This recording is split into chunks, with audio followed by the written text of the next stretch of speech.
Hello, I'm Alfred Bundy. Welcome to this special edition of Meet the Leaders. We are here in Atlantic City at the 103rd convention of the League of Municipality Convention. My special guest is State Senator Joe Cryan. How you doing, Joe? Good, Al. It's good to see you again, as always. Yeah, and again's a very important word with you. You know, you kind of left the state legislature and you came back. Tell us why. Well, there was an opportunity when Senator Lesniak retired. I've always enjoyed the legislature and had the privilege of the people of the 20th District electing me. It was an honor to be sheriff, and we did some good things. But I really enjoy public policy, and I've really enjoyed the state Senate so far. Okay.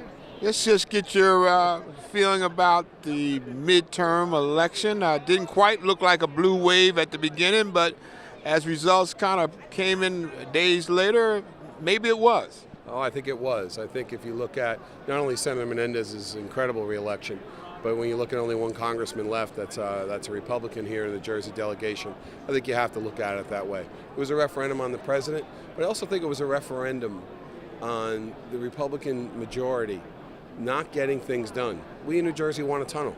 We all know the impact of it. We all know what we're going through. And I think the lack of concern for New Jerseyans, whether it was that, whether it was the property tax, the blue wave, I think, was also created because of the lack of attention to New Jersey's needs by those incumbents.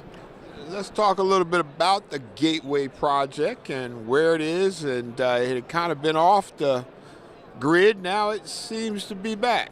Well, because the crisis point has been so large, right?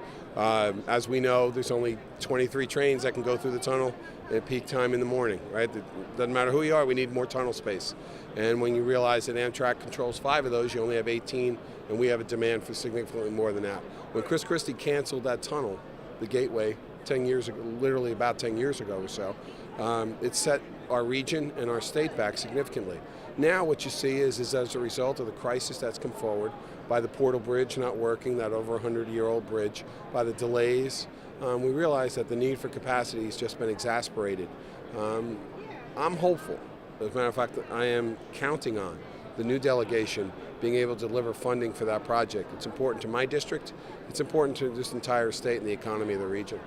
A lot of jobs, I understand. What's the job count for that project? And my understanding is that the build is between 8,000 and 10,000 jobs, right? And when you look at the region, you're literally in the tens of thousands of jobs created.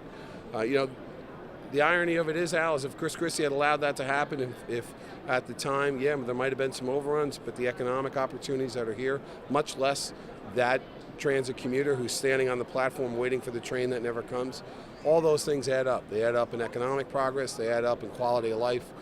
We would have been so much better off, and I certainly hope we correct the error soon. Speaking of transit, seemed like a lot of complaints still out with New Jersey Transit.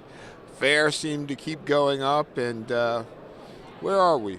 Well, I have two I have the Radon Valley line and the Northeast Corridor in my district, and people talk about it all the time, the lack of service. Now, I appreciate what Governor Murphy's going through here, right? Everyone knows Chris Christie starved the place, didn't fill it, didn't focus. Everybody knows that. But that said, you still got to fix it. Just because he caused the problem doesn't give you. So he's working on what he needs to work on first, which is his positive train control. New Jerseyans lost lives because we didn't have positive train control. So he's got his priorities right? Safety first. And then we've got to make sure that we expand capacity through the tunnel. We've got to make sure we have more of the double-decker trains. We've got to do whatever's possible so that people can actually plan their lives around a reasonable commute. And we haven't seen that yet. One thing you'd like to see in next year's budget that would be meaningful to your district? One thing. I'd like to see a Trauma 2 designation for Trinitas Hospital.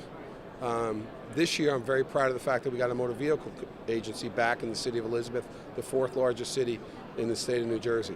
Trinitas is also an important part of not only the health and safety of the residents of the city, but for the region as well.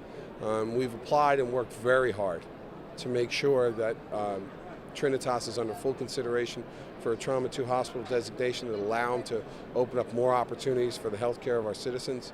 If you can combine health care, if you can combine opportunities like motor vehicle and hopefully fix New Jersey Transit, well, that would be something I'd be pretty proud to be a part of.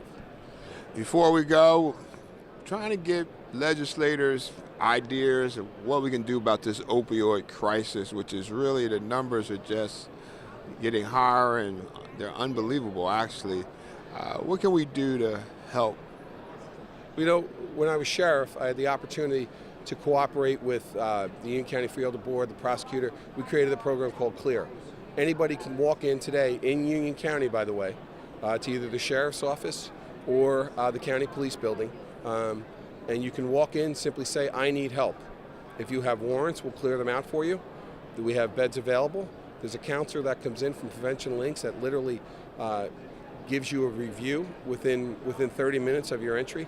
And we have beds available in 2 particular spots thanks to the Free Elder Board. It's a program that we know has changed over 60 lives already, right? And I have letters, which is a nice part of government. I have letters from folks literally saying, hey, thanks for saving my life or my sister's life.